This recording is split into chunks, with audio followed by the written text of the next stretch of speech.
buka tutup mata batin. Jangan mencoba apa yang akan Anda sesali.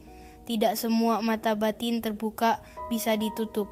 Ada yang telah ditutup pun masih bisa melihat alam gaib, meski tidak lagi begitu aktif dan sepeka seperti saat mata batinnya terbuka. Namun ada pula yang begitu ditutup tidak bisa dibuka kembali.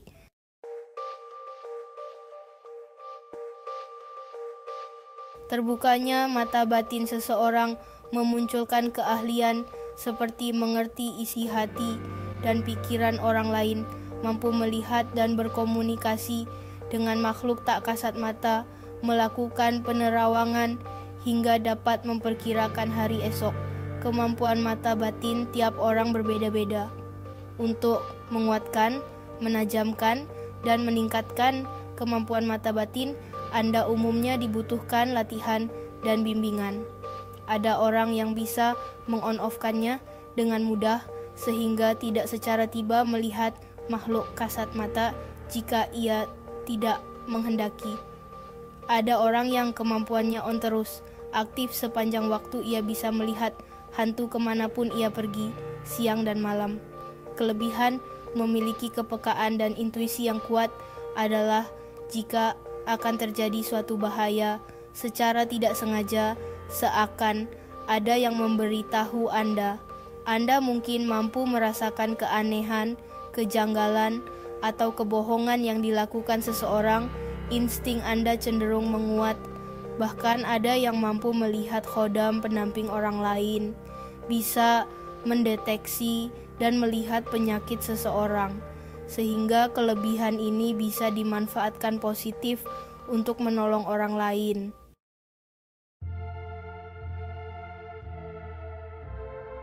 Karena sering melihat fenomena aneh seputar dunia lain, Kimi dicap sebagai anak aneh dalam keluarganya. Ia sempat menderita stres berkepanjangan karena tidak memiliki tempat berbagi. Kimi merasa berjuang sendirian menghadapi hal-hal yang ia sendiri tidak pahami. Betapa ia sangat menderita dan tersiksa melihat penderitaan yang dialami makhluk astral. Kebanyakan hantu-hantu yang datang kepadanya meminta didoakan. Setelah didoakan mereka pergi. Namun jumlah yang datang lebih banyak lagi, dan ini sangat menguras energinya. Hidupnya sendiri sudah sulit. Kadang Kimi kehilangan kesabaran, terutama bila capek bekerja. Jika ada makhluk astral yang datang, ia memilih mengabaikan mereka. Namun mereka tidak bisa dicuekin begitu saja.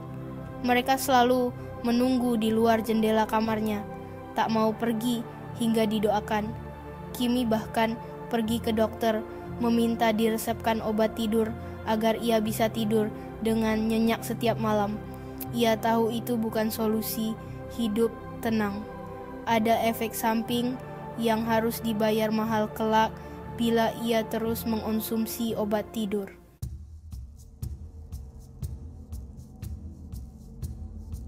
Akhirnya Kimi dibawa ke Tatung. Tatung dalam bahasa Hakka adalah orang yang dirasuki roh dewa atau leluhur, di mana raga atau tubuh orang tersebut dijadikan alat komunikasi atau perantara antara roh leluhur atau dewa tersebut.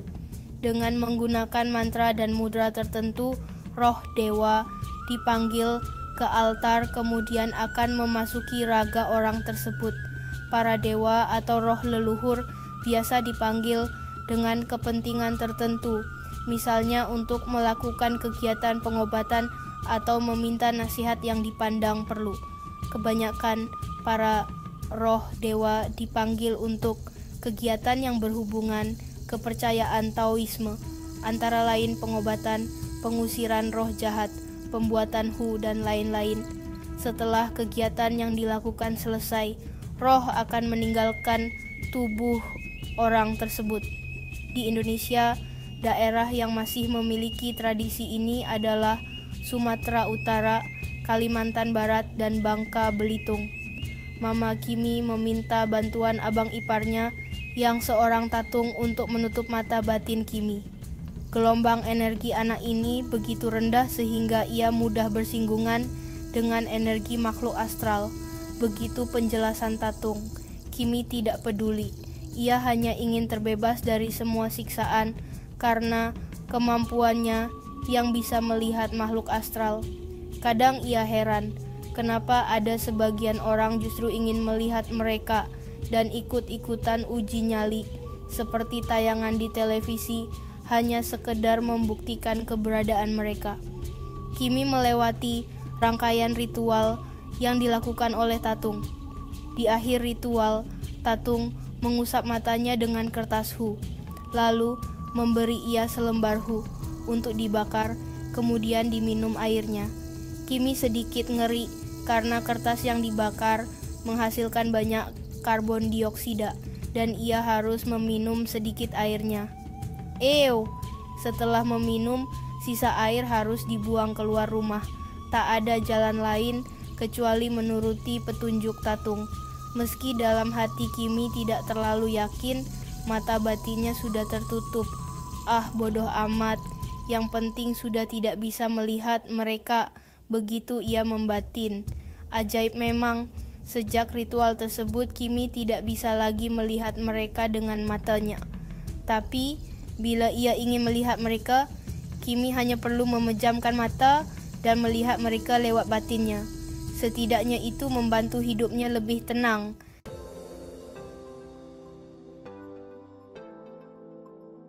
Untuk memulai hidup baru, Kimi akhirnya memutuskan pindah dari rumah orang tuanya dan tinggal bersama kakaknya. Kakak Kimi adalah seorang mu'alaf. Suami kakaknya sedang dinas kerja ke luar negeri, sehingga kepindahan Kimi disambut baik. Dengan membawa sedikit barang miliknya, Kimi menempati kamar utama. Di atas meja belajar, ia menaruh selembar foto Dewi Kwan Im yang sedang menaiki naga. Sebelum tidur, ia selalu berdoa di depan foto tersebut.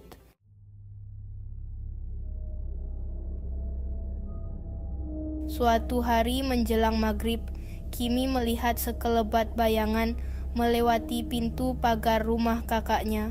Awalnya, ia menduga hanya salah melihat. Setelah mata batin ditutup, Kimi tidak bisa melihat utuh makhluk astral dengan indera matanya, meski kepekaan batinnya tidak turut berkurang. Kejadian itu terus berulang selama beberapa hari, terutama saat maghrib. Selalu ada sekelebat bayangan lalu lalang di depan pagar. Suatu malam, saat merebahkan badan hendak tidur, Kimi mendengar jendela kamar tidurnya diketuk 3 kali. Kimi bangkit dari ranjang, lalu mengintip lewat jendela. Tak ada siapa-siapa. Ia berpikir, siapa yang iseng malam-malam begini mengetuk jendela kamarnya? Kimi tinggal di komplek perumahan. Bila seseorang ingin mengetuk jendela, orang tersebut harus melompat pagar rumah terlebih dahulu. Di saat itulah, Kimi baru menyadari yang mengetuk jendela bukanlah maling. Logikanya beradu. Emang ada maling yang mengetuk jendela? Keburu ketahuan kali, ia membatin. Keesokan malam, jendela kamar kembali diketuk. Kali ini Kimi mulai merinding. Saat ia memejamkan mata dan berkonsentrasi, ia melihat hantu perempuan berpakaian putih dengan rambut panjang yang mengetuk jendelanya. Hantu itu sedang mencari tempat tinggal, dan ia ingin tinggal di rumah kakaknya. Kimi menceritakan hal itu ke kakaknya. Alhasil, ia justru dimarahi kakaknya. Kemana saja kamu pergi, selalu saja ada setan yang datang. Sekarang kau bawa setan ke rumahku. Kimi sempat kesal dituduh begitu, tapi apa daya, ia hanya menumpang tinggal. Tak mungkin melawan pemilik rumah jika masih ingin tinggal di sana. Kimi memilih menahan diri.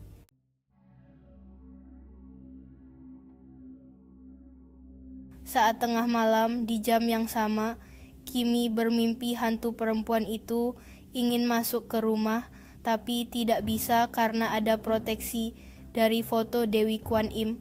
Sementara di waktu bersamaan, kakak Kimi juga bermimpi seorang pria mengatakan kepada ia agar menyingkirkan foto Dewi Kwan Im karena adiknya seorang perawan dan belum menikah.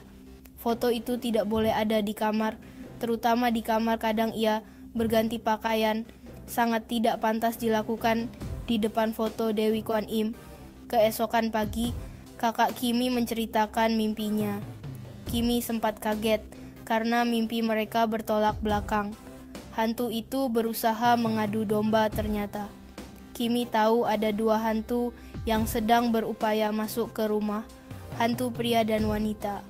Mereka adalah hantu jalanan yang kebetulan lewat dan sedang mencari tempat tinggal. Selama beberapa malam, Kimi dan kakaknya terus mengalami mimpi serupa di jam yang sama. Kakak Kimi goyah dipengaruhi oleh hantu itu, meminta Kimi untuk menyingkirkan foto Dewi Kwan Im. Kimi menolak, karena itu satu-satunya proteksi yang ia yakini untuk mencegah hantu itu masuk ke rumah. Namun, kakak Kimi tidak percaya hingga suatu subuh tiba-tiba Kimi dibangunin kakaknya, lalu ia diusir dari kamarnya. Semua barang-barang Kimi langsung dipindah kakaknya ke kamar lain dengan alasan mertua yang tinggal di Jakarta akan berkunjung dan menginap.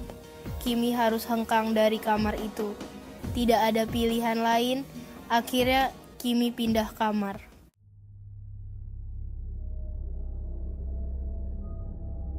Saat itu foto Dewi Kwan Im tiba-tiba terjatuh dan figuranya pecah. Kimi mendapat firasat jelek dan melihat hantu wanita itu berhasil masuk ke rumah. Demikian pula hantu pria itu. Mereka begitu gembira taktiknya berhasil. Sejak peristiwa itu banyak keanehan terjadi di rumah. Suasana rumah menjadi angker. Kimi sendiri merasa ketakutan, akhirnya tidur sekamar bersama kakak dan anak-anaknya. Setiap malam, Kimi memutar CD berisi parita atau doa berulang-ulang hingga menjelang pagi hari baru dimatikan, sementara kakaknya membaca Al-Quran.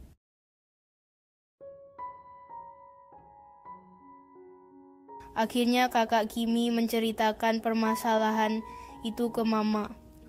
Mama langsung pergi mencari Tatung, meminta bantuan. Persis seperti apa yang diketahui Kimi, Tatung itu mengatakan bahwa ada dua hantu telah memasuki rumah mereka. Kedua hantu itu sebenarnya hantu jalanan yang telantar. Namun, ketika mereka melewati rumah kakak Kimi yang minim penerangan, mereka merasa menemukan tempat tinggal yang cocok. Kakak Kimi tipe penghemat. Beberapa lampu rumah masih memakai bohlam neon, sehingga terkesan remang-remang. Kondisi itu membuat hantu menyukai tempat tersebut. Mama Kimi lalu memerintah mengganti bola lampu yang lebih terang dan menempel kertas hu di atas pintu rumah. Setiap malam, kakak Kimi membaca Al-Quran, sementara Kimi membaca parita. Setelah 1 minggu, hantu-hantu itu tidak pernah terlihat lagi. Namun nasib Kimi sedikit tragis. Ia diusir kakaknya dari rumah. Kakaknya menganggap Kimi membawa kesialan dalam rumahnya. Begitulah nasib Kimi.